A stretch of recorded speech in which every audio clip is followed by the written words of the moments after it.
Hey everybody, what's up? Welcome into episode 2 of the Fantasy Fax Podcast. I'm here with my co-host David as always. How's it going, David? It's going good. Excited to be back for episode 2. Heck yeah, brother. David's been working outside. He's got a little bit of some raccoon eyes going on. Yeah, those sunglasses are doing me dirty, man. Got those It's alright. It's alright. eyes, though, so It's alright. safe and sorry. The area around your eyes is just my skin tone all the time. Yeah, you just burn like a motherfricker did. Anyways, back to the football. We are going to continue our divisional breakdown episodes. If you're interested in what you missed on episode 1, we covered the AFC East. So we talked Bills, Jets, Dolphins, and Patriots. Lots of good info over there about offseason changes for all of those teams. A little bit of debate about what certain changes mean for fantasy relevant players. Lots of good stuff over there about the AFC East. So please go check that out so you don't miss out on that important division. Today we're going to be jumping into the AFC North. So we're going to be covering the Browns, Bengals, Ravens, and Drew's very own Pittsburgh Steelers. Pretty excited to talk about all these teams. I think this is going to be one of the best divisions in football next year. So I think it's going to be a really fun episode for sure. And obviously division with tons of fantasy relevant guys. Just a reminder, we're over on all the social media platforms. So you can find us on X at the Fantasy Fax. We're on TikTok, fantasy.fax, Instagram, fantasy.fax. Reminder, fax is always spelled F-A-X. We're also releasing these podcast episodes on Spotify, Apple Podcasts, and if you enjoy the video feed of David and I as well, it's over on YouTube. So please jump in, interact with us on any of those platforms. We love to hear from everybody who's listening, and we really appreciate you all. David kind of segued our shows. I see he's got a Aaron Rodgers jersey on, but from the Jets. So he's transitioning from our AFC East episode with the Jets to our AFC North episode with the Steelers quarterback Aaron Rodgers. David, I like it. You got something to say? Yeah, it's a pretty fire jersey, especially as a Vikings fan. And I really love wearing an Aaron Rodgers jersey, I'll tell you.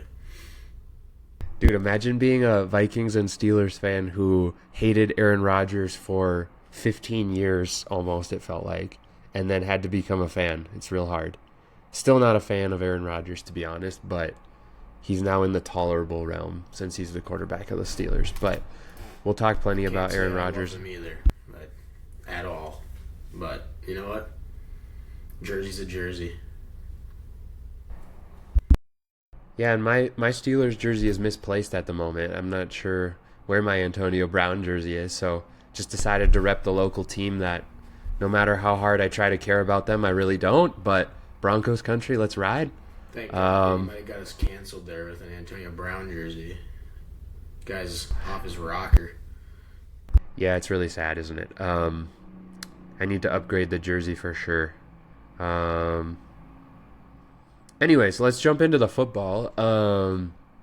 Just a reminder for everybody, last year's standings. The Cleveland Browns were in 4th place with a record of 5-12.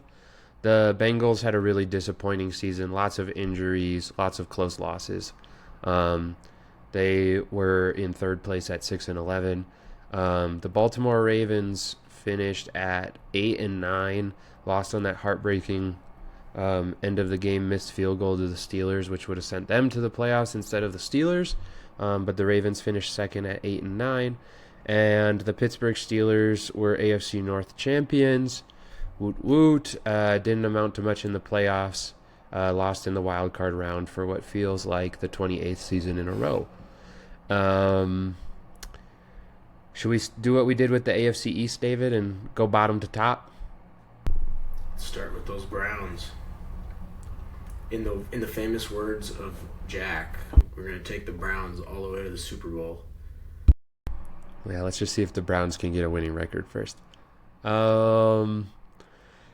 Cleveland Browns. rough season for them last year. Not a ton to talk about in terms of big changes. Oh wait, David, we didn't update their coaches. They hired a brand new head coach and whole new staff and everything. We forgot to put that on the doc. But anyways, I know the AFC North well. So Browns went ahead and fired head coach and associated coordinators after a disappointing season. It might have even been in season if I remember correctly off the top of my head. And they brought in, I'm trying to remember the name off the top of my head. Todd Monken, that's what it is. It's an AFC North guy who has spent a lot of time with the Ravens and then also some other teams in the NFL. So Todd Monken is the new head coach in Cleveland. So all new coaching staff there. That's probably the most important thing to talk about with them. Not a ton of change in terms of the actual player personnel from a fantasy perspective. Maybe a little, but David Njoku is out from the tight end position. I think all that means, I guess we'll talk about it, but I think all that means is that Harold Fannon's kind of the number one there for sure now in terms of the tight ends. They did go a little bit wide receiver heavy in the draft, so there's some wide receivers to talk about coming in. They drafted Casey Concepcion from Texas A&M with the 24th overall pick in the first round. And then they also drafted Denzel Boston, wide receiver out of Washington, in round 2 with pick number 39. So some new weapons out there on the outside for Cleveland. Reminder on some of the statistics for Cleveland last year was pretty abysmal from a fantasy perspective. They were 19th in plays per game, so on the slower half. They had a negative 3.7% pass rate over expectation, which is really, really not great. Their EPA per play was 31st out of 32 teams in the NFL, so they did not have valuable touches and plays for fantasy players. They were the 8th most pass-heavy offense in the NFL, which I think was mostly a product of being behind all the time. I think ideally with Shadur Sanders at quarterback, they would have liked to throw the ball a little bit less and run it a little bit better. And they were 31st in points per game with only 16.4 points. What do you want to talk about first, David? I think the thing that I want to talk about the most is Njoku leaving and what that means for Harold Fannin. Yeah, I mean, I think last year we kind of already saw how good Harold Fannin can be, and without having David Njoku there, who had for a long time been kind of the target hog in the Cleveland offense, it's just going to open it up for him more. And then those two rookie receivers are also going to help open the field up a little bit. They struggled to have any talent at the wide receiver position last season, and so it was kind of a one-dimensional offense. You know, you were throwing the ball to tight ends a lot. A really high percentage of passes went to the tight ends in Cleveland. And then also we were able to stuff the box even more so, because when you have tight ends lined up just off the tackles, and then you're also trying to stop the run game for Quinshon Judkins, it was tough to get anything going. So I think in general, them being able to spread the field a little bit is going to help all of the pieces. I don't expect some amazing offense by any means, but I do think that just that overall spread is what I think is going to be the biggest noticeable change, as well as coaching staff and potential game plan. Yeah, I would need to dig a little bit more into the Todd Monken offensive scheme, but from what I can remember, just as like a casual watching of the NFL, he's a pretty run-heavy scheme, so I think that's a good sign for Judkins. Who's going to play quarterback for this team? Honestly, if I was a betting man, I would put my money on Deshaun Watson, I think.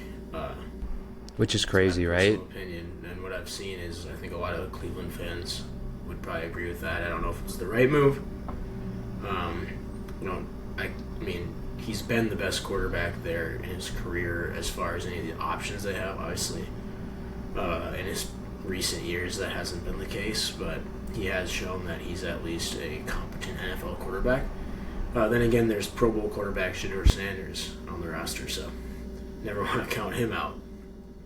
The fact that Shadur Sanders made the Pro Bowl is just like the most like take anybody who says I'm a Pro Bowl player and say I don't care. What did you actually do on the field? Because that's just embarrassing for the NFL. It's literally like turned into you try to defend a player. For example, when Kyler signed with the Vikings, all the friends I'm like, he was a Pro Bowler, and then they're they pull the Shadur Sanders was it Tyler Huntley was a Pro Bowl quarterback too one year for starting like 4 games or something for the Ravens. It's just become I think it's because so many players like turn it down, they just end up filling in with like there's injuries. Anybody who's playing in the playoffs doesn't want to do it, and obviously quarterbacks that had great seasons for the most part are in the playoffs. So it's just not even a real game anymore. It's a flag football game. Like, yeah, I guess it's the really injury risk is lower, but it's more just let's try to have a good time and mess around out there. Yeah, the NFL's had the worst All-Star / Pro Bowl setup of any major sports league for quite a while. Anyways, I had to ask about the Browns quarterback because I just had to hear the words Deshaun Watson come off of your lips. But I do think you're correct. I do think it's going to be Deshaun Watson. It really strikes me as a Deshaun Watson gets benched halfway through, and then we get Shadur Sanders again. I think you're forgetting what we were talking about last episode with Will Fuller. You know who the quarterback was that was throwing the ball that year. I mean, I do. It was a long, long time ago, but it was Deshaun Watson. We'll see. I'm not overly stoked on the wide receivers, even though there's some young, talented wide receivers coming in. I just don't think the quarterback is going to be able to facilitate great wide receivers. I do like Harold Fannin. I think he's going to be a check down for Watson or Sanders, who's ever playing. Plus, Harold Fannin can stretch the field pretty well for a tight end. And then with the Munkin hire, like I said, if you want volume, Judkins is going to get volume. So you can always go after Quinshon Judkins. If you're looking for guaranteed touches at your running back position, I think he's always a good grab in the draft. I do think the Browns also made some improvements to their offensive line over the offseason as well. They signed a couple guys. I'm not sure off the top of my head, but I think that'll also help Judkins. Yeah, let me check that real quick because offensive line does play a role in how things go. Anything to add while I check the free agent offensive line additions for the Browns? About the Browns, I think it's pretty. For me, they're kind of a two-player team. I like Judkins, I like Fannin, and that's about it. Yeah, it was Elton Jenkins and then Zion Johnson from the Chargers were the 2 offensive linemen they added. Yeah, so an improvement. Hopefully that helps Judkins. I don't necessarily know how much that's going to help the quarterback be a better thrower of the football, but I guess Shadur Sanders was under a lot of pressure last year. Do you agree with me? They're a two-player team. Fannin and Judkins you're interested in. Outside of that, you're not super interested? I would keep an eye on those 2 rookies just as the season starts because you never know if for some reason Deshaun Watson's playing at a decent level, he could support one of them. Probably more likely conception or not sure. Yeah. But do either of those guys step in as the wide receiver 1? Like, they still do have Jerry Jeudy, you know?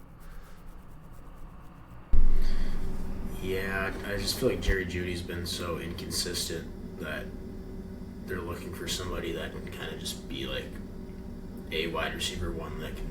I think Conception's a bit bigger than Jeudy too. I might be incorrect there, but I'm not sure about that. From my memory of Texas A&M, I feel like he's on the small side, but maybe I'm wrong.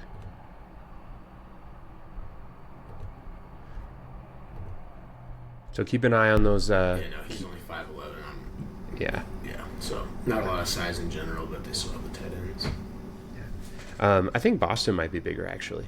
I think I might have that mix up in my head when I'm thinking about it.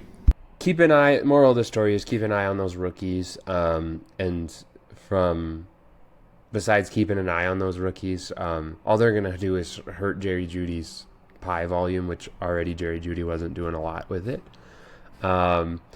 David Njoku is gone, so like we said, Harold Fannin, big fan of Harold Fannin this year as a target at the tight end position. And Quinshon Judkins in a Todd Monken system, he's going to get the ball a lot. I think the Browns are a pretty straightforward team. Let's jump into maybe an even more straightforward team, the Cincinnati Bengals. What they do season to season is not consistent, but pretty much everything is the same. Maybe this is a Steelers fan's view, but there's no turnover at any of the head coach or offensive coordinators with the Bengals. I don't know how that's possible. Of all the teams in the division, I think they needed to fire their coach the most, and he's got a job. Same defensive coordinator is back, who led one of the worst defenses in the NFL last year. I couldn't believe that. Yeah, really, really surprised that there was no changes at the top for the Bengals. From a fantasy contributor standpoint, not a lot of difference either. Noah Fant is outgoing. That's about it from the outgoing. Not really sure how much that's going to impact things. He wasn't a very good fantasy player last year. Didn't collect a lot of catches, points, things like that. Some stats for the Bengals last year. They were 19th in plays per game. Generally, I think the Bengals like to be a little faster than that. That's probably down because of the backup quarterback situation for so much of the year with Joe Burrow's injury. Their pass rate over expectation was 1.7%, so that was healthy. EPA per play was also 19th.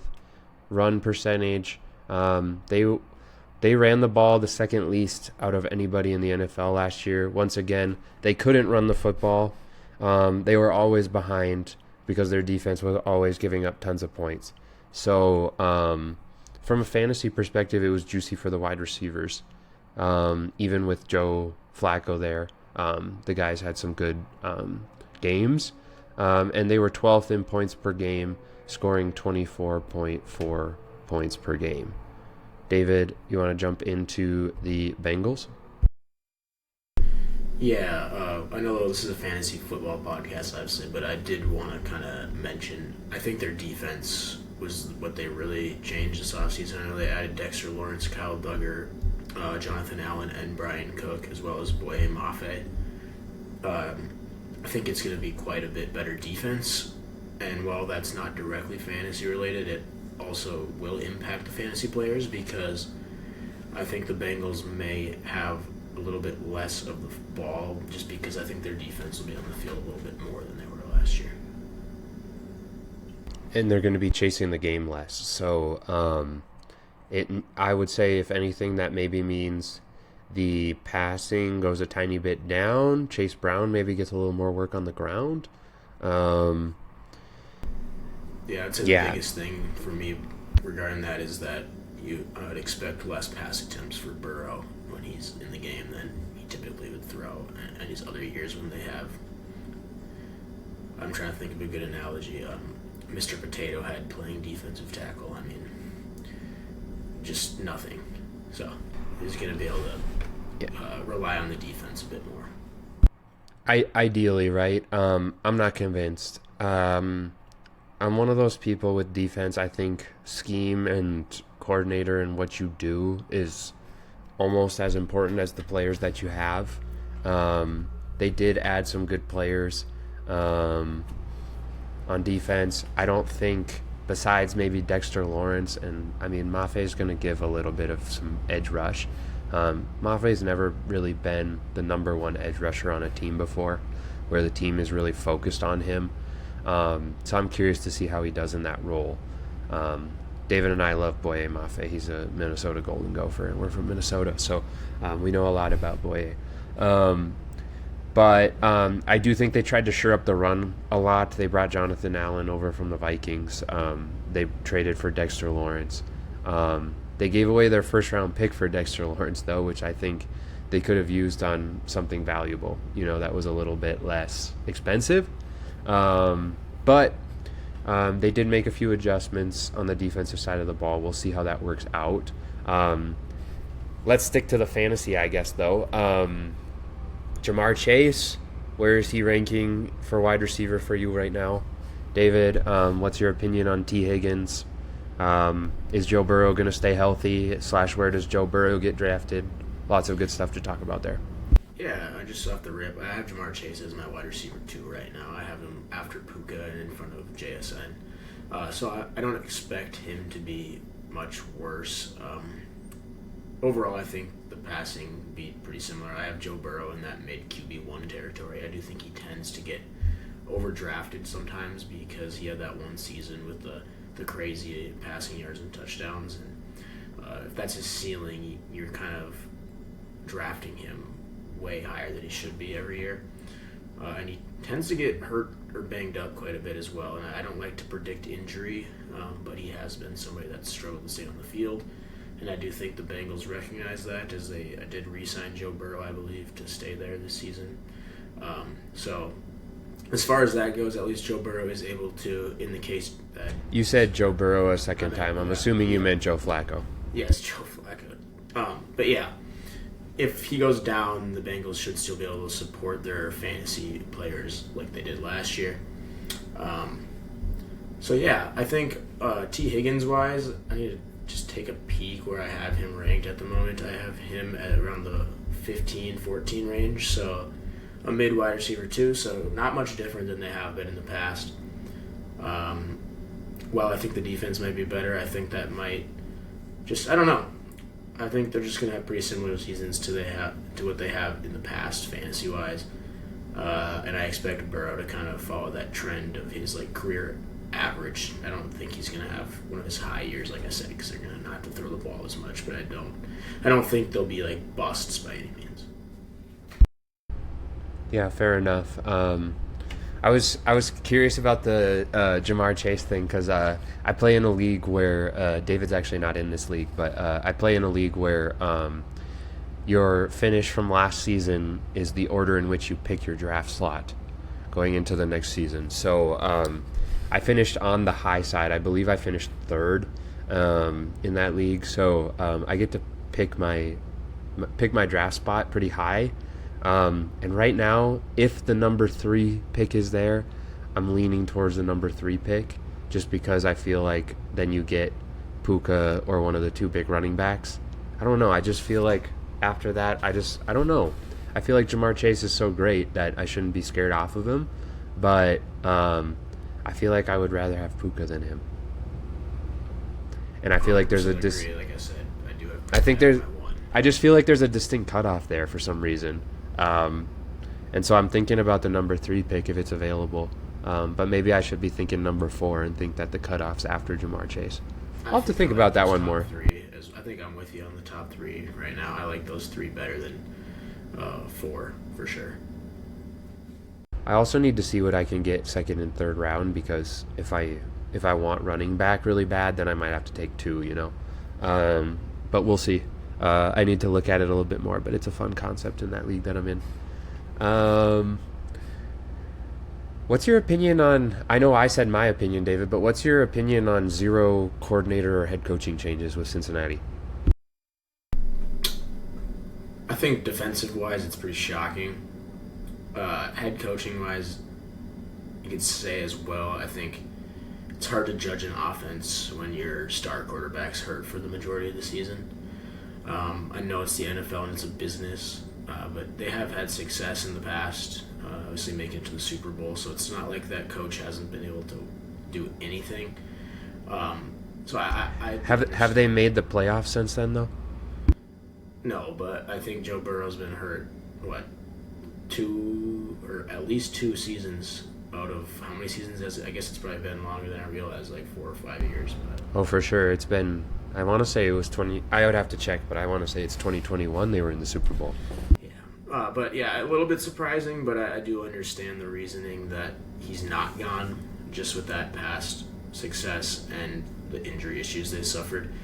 as well as I think the ownership realizing they weren't really putting the team in a place to succeed with that defense. It was time and time again you would see the offense put up 40 points and lose.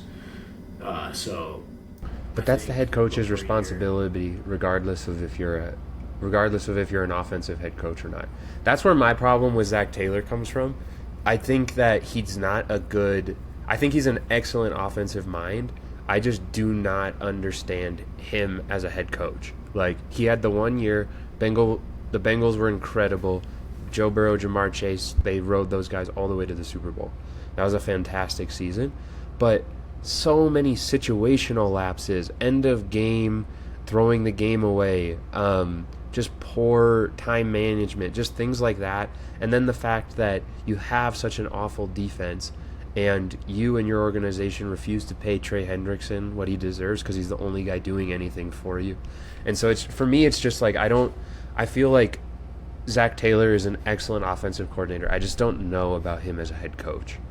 And that's where my problem with the Bengals comes from the perspective of, like, what's their trajectory, where can they reach perspective. But I might be a little bit harsh because, like I said, I am a Steelers fan, so I was curious to get your take on that as well. Yeah, and like I said, I don't think he necessarily shouldn't have been fired, but I'm saying I do see maybe where the ownership was coming from, the GM. But I don't think he has a long leash. I think if they're struggling this season, he could be a mid-season fire. And they usually start slow. Yeah, they do. They're notorious for that over the past few seasons, for sure. We'll see. I think the Bengals will be improved for sure. I mean, it all comes down to Joe Burrow, Jamar Chase, and T. Higgins staying healthy. And unfortunately, a lot of times one of those three at least is injured at any given time. So we'll see how it goes with the Bengals. Yeah, usually Burrow or Higgins, it feels like. I feel like Jamar Chase. Yeah, no, I agree. Jamar Chase, when he misses time, it's like, oh, he's missing like 1 or 2 games because he's got an ankle or something. It hasn't been huge injuries with him. I agree for sure. Let's jump into the Ravens. Yeah. All right, let's jump into the Ravens. The Baltimore Ravens, as I kind of hinted at the beginning, finished second place last year. They were in the division all the way down to the end. Literally lost the division on a last-second missed field goal against the Steelers, and sent the Steelers to the playoffs, sent Baltimore packing. That led to I guess what I would say is one of the craziest changes in the NFL this offseason. We're going to get to arguably equally crazy in the next one. But John Harbaugh is out as Baltimore Ravens head coach. Second longest tenured coach in the NFL at the time of his firing, I believe. Landed very quickly on his feet, already a head coach in the NFL again, leading the New York Giants, which we will cover when we talk about the NFC East. Obviously, his OC and DC left as well. Jesse Minter was hired as the new head coach.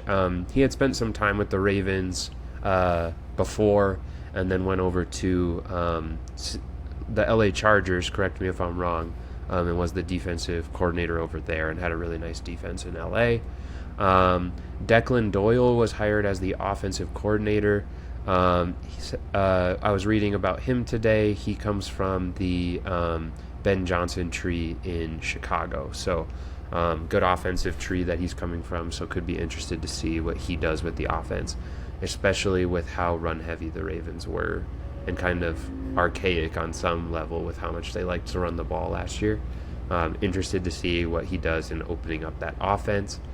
I think that's the biggest change for the Ravens. I think it's one of the few teams where I think talking about the coaching might matter more than the players. Isaiah Likely did leave in free agency, which is obviously a loss for them. We knew it was happening as soon as they signed Mark Andrews to that extension. Keaton Mitchell also left. He was kind of a fringe running back for them. No crazy additions. They did draft Jacoby Lane, a wide receiver. out of USC, I want to say. I forgot to write his school down in the doc, which is my bad, but he was selected in the 3rd round. And then Elijah Surratt was drafted in the 4th round, also a wide receiver, and he was on the national champion Hoosiers. Ravens offense last year, if you had Lamar when you played, it was difficult, and that's because they ran the 29th most plays per game, so there just wasn't a lot of meat on the bone in terms of opportunities. I couldn't even believe this when I looked at this stat today. Negative 8.8% pass rate over expectation. I don't know the last time I saw a number that low for a team. They just really didn't throw the ball much at all. Their EPA per play was 13th, so not bad. They ran the ball 52% of the time, which was the highest in the NFL, as we've been alluding to. They did score almost 25 points per game, which was top 10 in the NFL, so there was some points there. I think you saw the manifestation of the points coming in the form of Derrick Henry for the most part. Let's talk the coaching staff changes first, David, because I do think that's going to be what has the biggest impact on what happens with the Ravens compared to kind of the disappointment they've had the last couple seasons. Yeah, I think it'll be really interesting to see. Obviously, we've seen Lamar Jackson playing in the Harbaugh system for his entire career, so it's going to be our first time seeing him under a different coach. And I'll be interested to see what that offense looks like. Obviously, the team is set up already to be pretty run-heavy with the Lamar, Derrick Henry setup. So, honestly, it's really something that I'm unsure how to view. I think fantasy value-wise, I don't see that big of a difference in Lamar under a different coach because he's still the same player. He's going to make stuff happen. But it is really interesting, and it'll also be interesting to see with Derrick Henry how they decide to use him as he continues to age.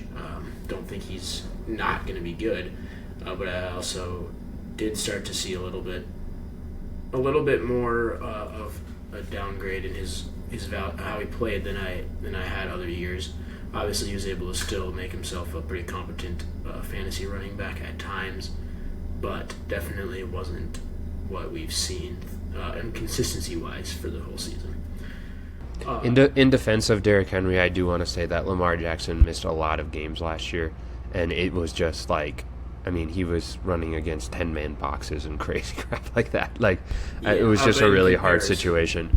He played for the Titans when they were not that great at times too, and was still putting up crazy numbers. And so he was a lot younger. He was a lot younger, and it shows. I mean, not a bad running back, but not able to do what he was in his prime.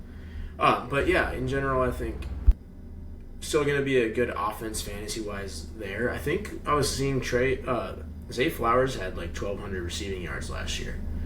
That kind of Zay Flowers is great. I've been a Zay Flowers stan since day one. Yeah, but so it'll be interesting to see how he performs in a new offense. To me, really, I'm excited to see kind of how the passing game looks compared to how it has, more so than the running game. If they open up the passing game, Zay Flowers is going to be one of the biggest values at wide receiver this year. They didn't do anything to really go crazy in their addition at the wide receiver position. They drafted a 3rd round and 4th round rookie, and they still have Rashad Bateman. But Zay Flowers... Yeah, we love Rashad Bateman too, Minnesota guy as well. But yeah, there's just no... I just don't... If Declan Doyle, the new offensive coordinator, opens up this offense and lets Lamar play a little bit more, throw the ball a little bit more, freestyle a little bit more, I don't see how Zay Flowers isn't an incredible wide receiver this year. There's just nobody in the receiving department that's nearly as talented as him. Mark Andrews is going to get his touchdowns, obviously, but he's not the same field stretcher he used to be. I did see something. Going Mark Andrews long term, like re-signing him over Isaiah Likely, I think was an interesting decision. Obviously, Mark Andrews has consistently been a good tight end, but Likely's just a lot younger, and he's already shown that he's good with Mark Andrews. So I was a little bit surprised they didn't decide to keep Likely and not re-sign Mark Andrews to that extension. Yeah, it was an interesting choice, especially because they did it all before the new coach and coaching staff or whatever came in. So They didn't really leave the choice to the new head coach and stuff. I did, just going back to what I was saying about Mark Andrews getting his touchdowns, I do think it's worth noting. I saw when I was reading about these rookie wide receivers today that we're talking about, Elijah Surratt led the FBS in touchdowns. So he's a red zone target. He obviously played on an amazing college offense with an NFL number 1 overall pick at quarterback. So, that might have something to do with the inflated touchdown numbers when you're competing against college competition. But Elijah Surratt did establish himself as a very good red zone target, which the Ravens really, really lack. Zay Flowers has always struggled in the touchdown department. I feel like their drives get stalled out a lot inside the red zone unless they're inside the 2 or 3 and Derrick Henry's punching it in, of course. I would have to verify that, but that's just off of what I remember about watching the Ravens. So I feel like that could help, and maybe Elijah Surratt could surprise some people with some touchdowns. I don't think he's going to be like a crazy reception or yardage guy, though. I was surprised they went defensive head coach. It felt like the Ravens were maybe screaming for an offensive-minded head coach. But the Steelers and the Ravens kind of operate like that. They're very, very conservative most of the time. I do like Jesse Minter. I think he's a great defensive coordinator. I think a lot of people with the Ravens last year didn't realize how much of a regression their defense took. I think everybody's just so used to the Ravens being really, really solid on defense, and they really did regress in terms of their yardage given up, points per game, those types of things. And so I do think if he can fix the defense a little bit, that's really, really going to relieve some of the pressure on Lamar Jackson, which I think will be good for the Ravens as well. So I think the coaching staff's going to have the biggest impact on how this team looks going into next season, because their players didn't change a crazy amount. Yeah, I'd agree. Like I said, just going to be interesting to see kind of how that affects the offense and what the offense looks like. Yeah, I feel like it's going to open up more. I'm very interested in Zay Flowers, and if you can get a slightly reduced price on Lamar Jackson this year, I'm all in on those two guys. I think it'll be really, really fun for the Ravens this year, which we'll talk about a little bit later. Wink, wink. Should we talk about the AFC North champion Steelers? Yeah, Steelers. Seems like they've been crawling their way to that area like every year of my life, or making the playoffs every year of my life and losing in the first round. And then I get to see you crying about it. Yeah, it's not what we're used to, but you see what other teams are going through. Like we talked about the Jets yesterday, we talked about the Browns today.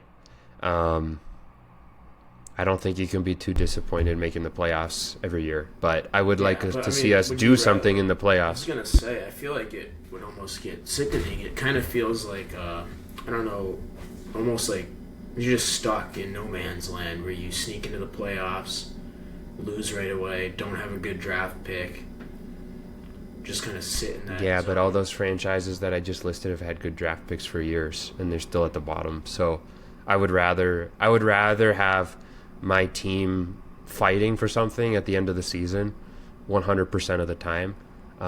Like I said, we need to do something to get over that hump, right? And actually, do something in the playoffs. I'm not really sure we did that in the offseason. We'll see.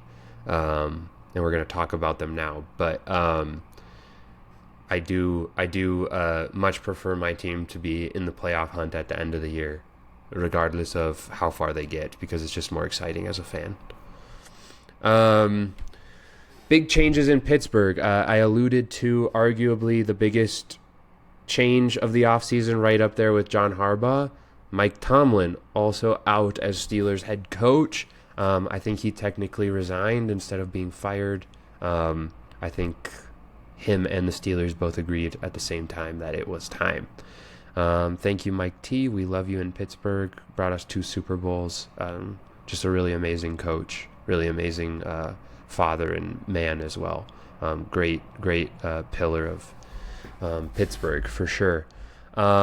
With that, Arthur Smith is gone. I will thank everything and everyone that Arthur Smith is gone. Watching his offense made me want to cry. Watching Terrell Austin's defense arguably made me want to cry more. They were both terrible.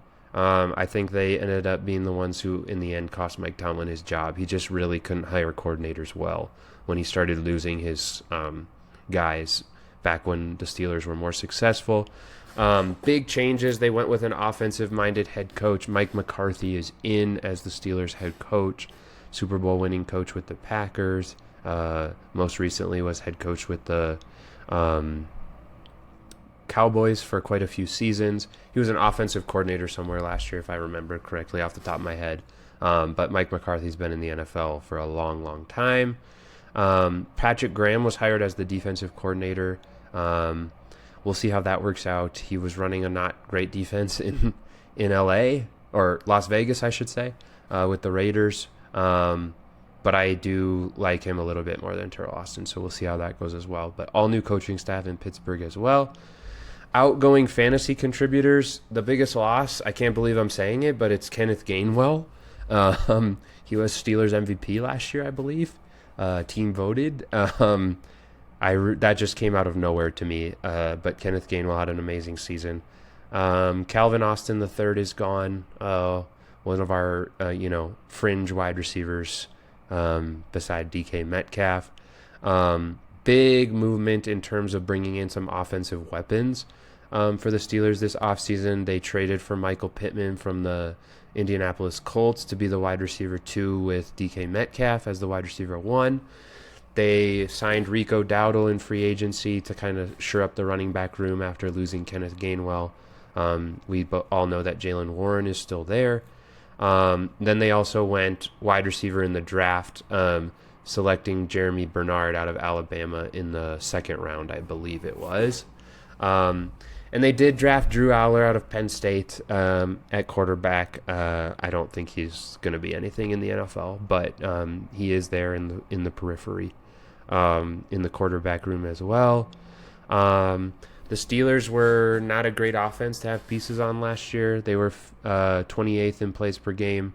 Their pass rate over expectation was 0.7%, so nothing large. Their EPA per play was 0.03, so it basically was flat average. Run percentage, they actually had a very low run percentage. They were 26th in the NFL in run percentage, so they threw the ball more than they ran it by a large margin. 17th in points per game. Aaron Rodgers effect for sure. And Arthur Smith was calling like 80% run plays, and he was just audibling out of so many. Green Eye Dude.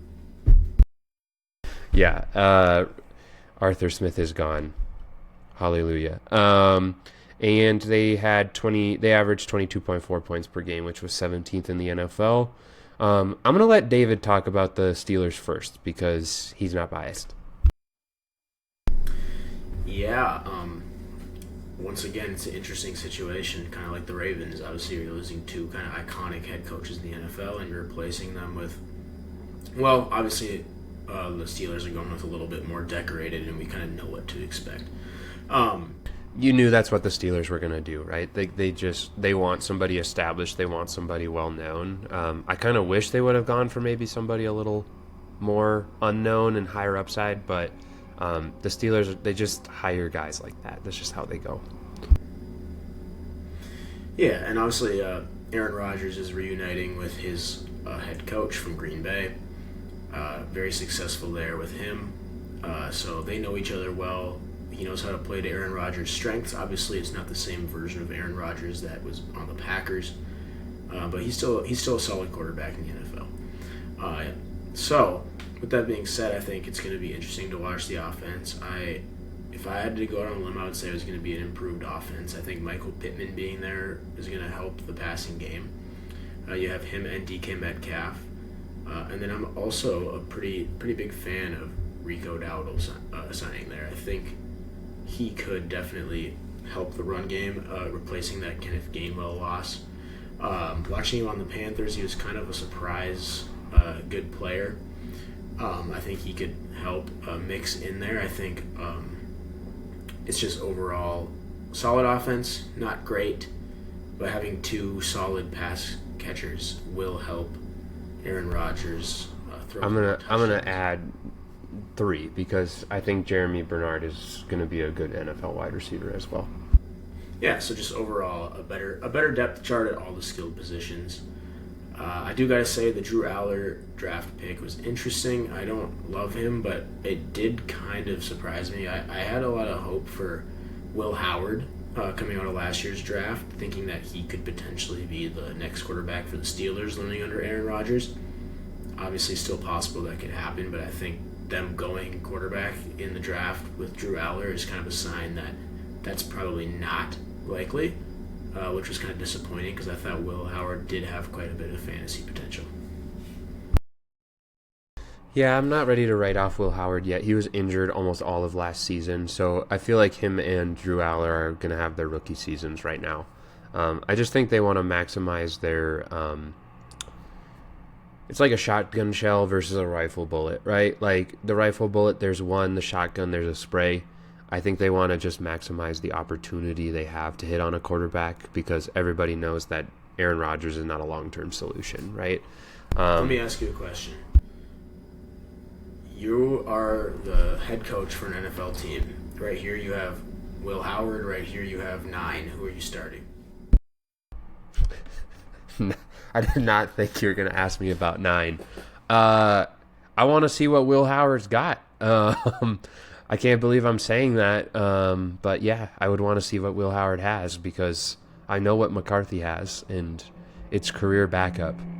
So, I think that might give you a heads up of who we are going to be projecting to be the starting quarterback for the Vikings come the NFC North breakdown.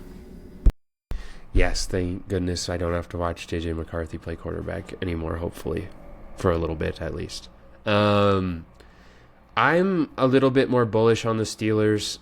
I think that's probably a product of me being a fan, but the Steelers' offense was just stagnant last year because they had nobody besides DK Metcalf that could get open. I think Michael Pittman and Jeremy Bernard are going to help out a ton for Aaron Rodgers. There's no way that you're going to be able to double DK Metcalf as much. Jalen Warren's a good running back. Rico Dowdle's a very, very solid running back that can fill in injury, who's going to be good on the goal line, things like that. So I like the Rico Dowdle signing. I don't think it's a bad thing we're going to dump the ball to the running back less. Kenneth Gainwell was great, but the fact that he led the team in receptions is just ridiculous, to be honest. Another Arthur Smith just can't stand it was that play design. So I'm very excited that I think the Steelers are going to open it up a little bit more on offense. You can say what you want about Mike McCarthy, especially in the playoffs.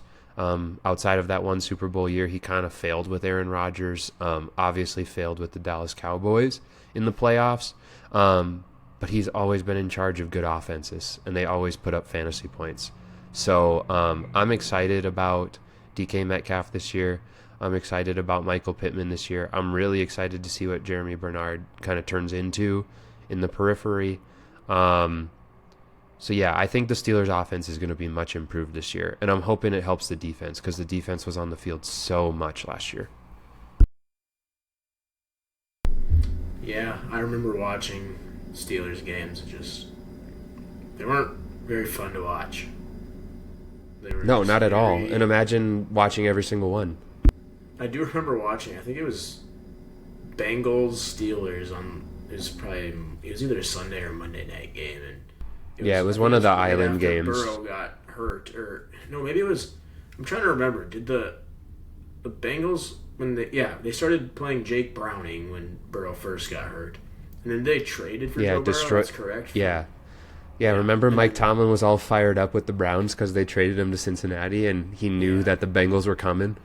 So I think it was. I can't remember if it was still when Jake Browning was playing or if it was one of the first games that Joe Flacco started for him. But I just remember watching it at my fiance's house, and it was like I just was like watching paint dry when the Steelers were on offense, and then I think Aaron Rodgers hit like one deep pass, and then can't even remember who ended up winning, but I know it was on a field goal. It might have been the Steelers, but it was. That's how the Steelers usually win. You get to the end of the game and they win, and you're like, how did the Steelers just win that football game?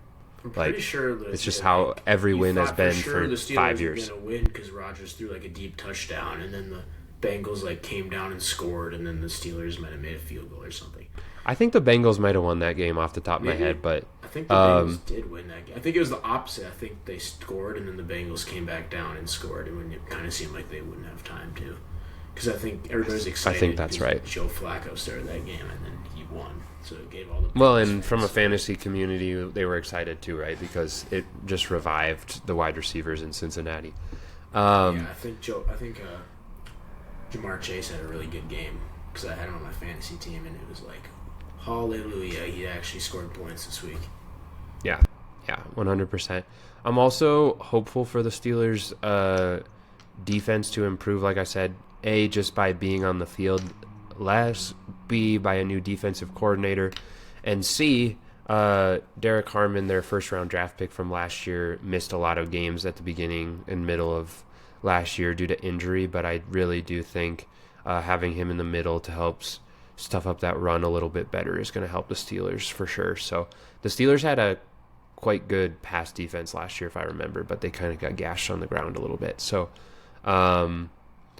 hoping that the defense improves just by those factors and the fact that they're paying a lot of money to a lot of good NFL players, right?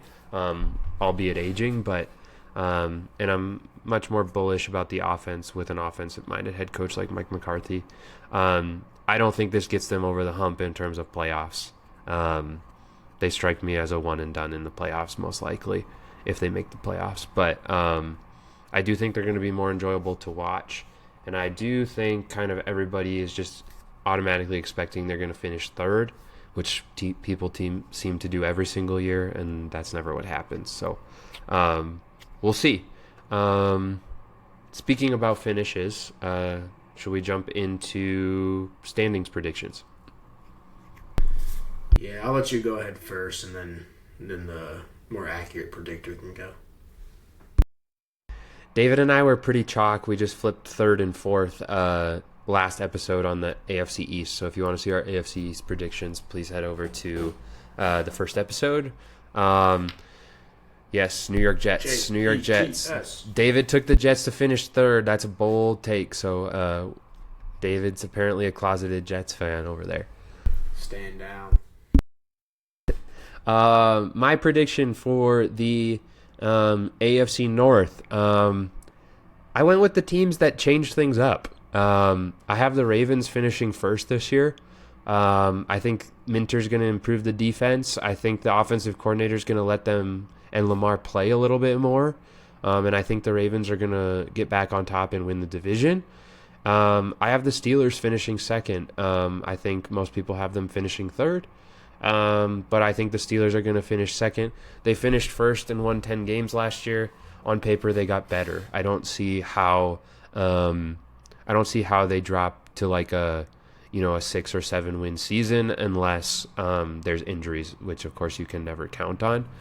I still have the Bengals in third. I think that'll be the most controversial thing. I like the Bengals. I'm not convinced that the moves they made on defense are going to make a big enough difference. I think that their issues stem from a preparation and game management perspective with the coaching staff. None of that changed. And I think the Bengals are going to lose a lot of close games like they tend to do. But that's just my prediction, and I could very well be wrong. I think the thing that everybody agrees on with this division is the Browns are going to finish last. I don't have much to say. The Browns are pretty bad. Yeah, I also have the Browns in fourth. Unless Deshaun Watson turns back into his prime, it's pretty much for sure thing. And then in third, I have the Steelers. So like Drew was saying earlier, he picks the Steelers to finish third. I just like the other two teams better going into this season. That it's as plain as that. I just want to be clear. On paper, I like the other two teams better. I just know that the Steelers don't finish third. Yeah. So, anyways, on paper, I like the other two teams better. But where I'm a little bit unique here is I'm actually going to go the Ravens to finish second and the Bengals to finish first. I do have the Ravens still as a playoff team, and I have the Bengals as like the worst division winner. So I think you're gonna have two teams in there that are like right about that on that 500, like above the 500 line. So you're gonna get the worst division winner and then like one of the best wild card ones. So I could see them finishing like literally right next to each other. So it is really like interchangeable. My question here is, I said right when we dropped this podcast, I said that I think the AFC North might be one of the best divisions in football this year. Is there a chance that there's 3 playoff teams from this division? I mean, let me look at what I have just for reference. I know on the AFC East podcast, episode 1 earlier this week, we were talking about the Patriots as possibly being like a wild card team in that 6-7 range. I thought about it a little bit more, and I don't know if the Patriots are going to make the playoffs. I think there's some really good teams out west in the AFC, which we're going to get to. Obviously, the Broncos, Chargers, and Chiefs are all really good teams out there. And I think these 3 teams in the NFC North are all going to be vying for playoff spots.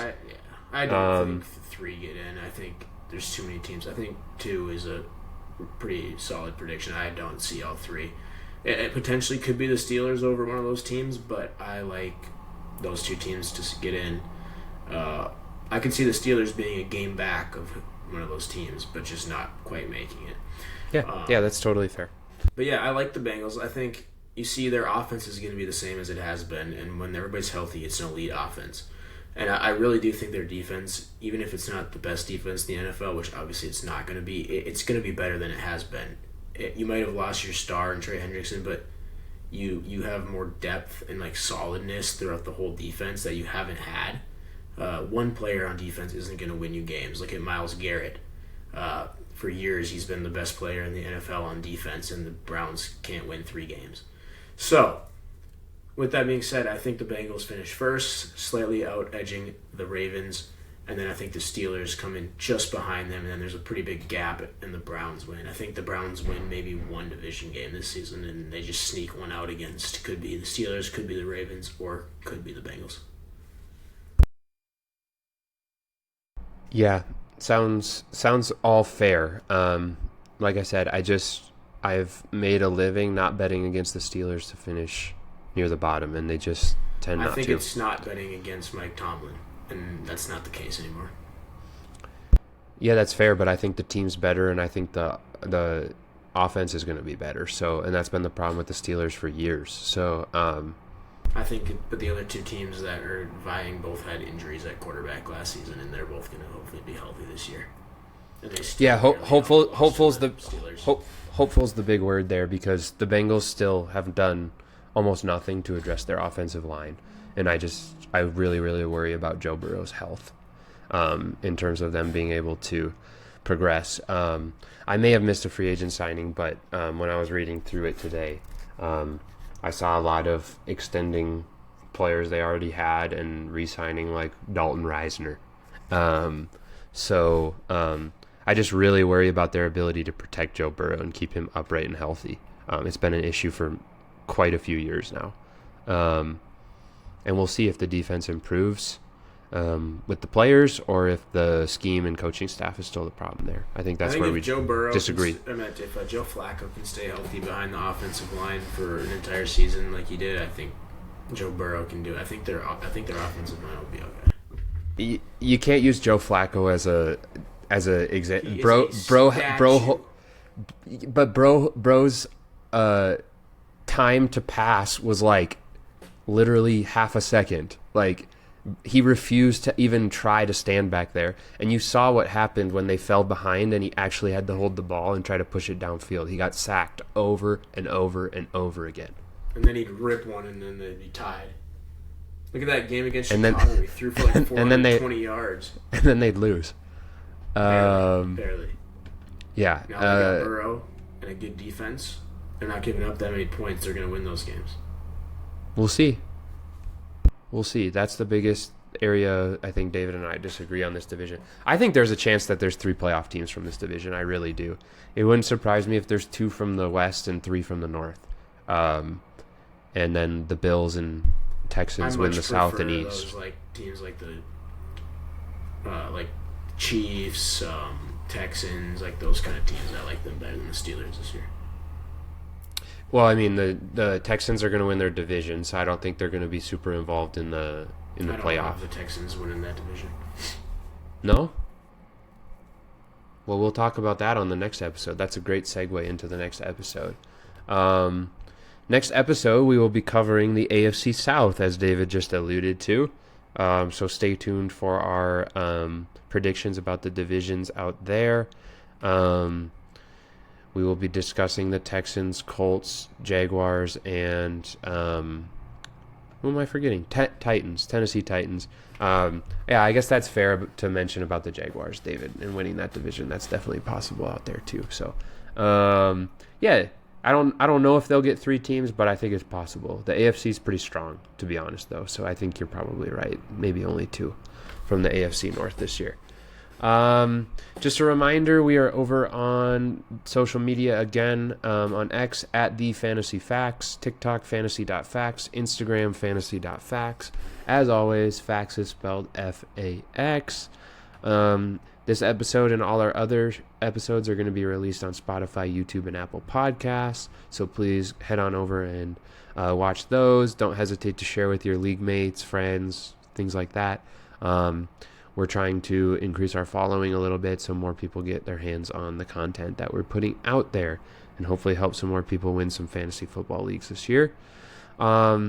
As David and I did on the first episode, we're going to close each episode with a Bible verse. Like we said earlier, we hope you'll join us. If you don't, that doesn't mean we don't want you around and we don't want you on this podcast. We love everybody and we want everybody involved in fantasy football with us.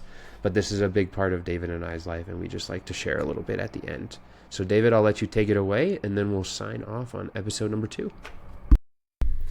Yeah, so today's verse I went with was Joshua 1:9. Have I not commanded you, be strong and courageous. Do not be afraid. Do not be discouraged, for the Lord your God will be with you wherever you go.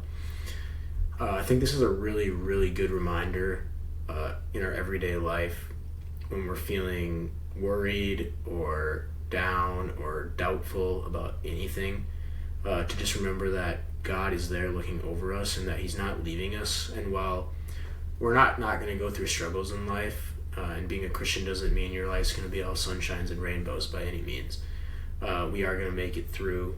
God is looking over us, and he's with us, and he wants you to get through those things. He puts things in your life to help you grow, and a lot of times you might not see what's happening is going to end up benefiting you in the long term or helping you grow, because it's really easy to be discouraged, to look at the negatives of everything that's going on. But when you really focus on the Lord and keep your eyes forward and up, you're going to make it through, come out on the other side. And it's just very encouraging to really remember and recognize that God really is with us all the time, and he is never going to leave us. And just a little encouragement as you go about your day, to keep that in the back of your head, or however you want to go about that. Amen, brother. We will be talking, as I mentioned, AFC South on the next episode. Please join us again. We'll be discussing all the big changes over in that division, and talking you through the fantasy players a little bit more over there as well. If David doesn't have anything to add, I'm going to sign off. Got anything to add, David? No, I don't think so. Thanks again to everybody for listening, and make sure to go engage with our socials. Work hard to get that stuff up there, and hopefully we can continue to grow and put out even more quality and continue to have better quality with everything we make. 100%. That's the goal. All right, everybody. Thanks for listening. Signing off on episode 2. We will see you next week for episode 3 when we cover the AFC South. Thanks for listening. Peace out, everybody.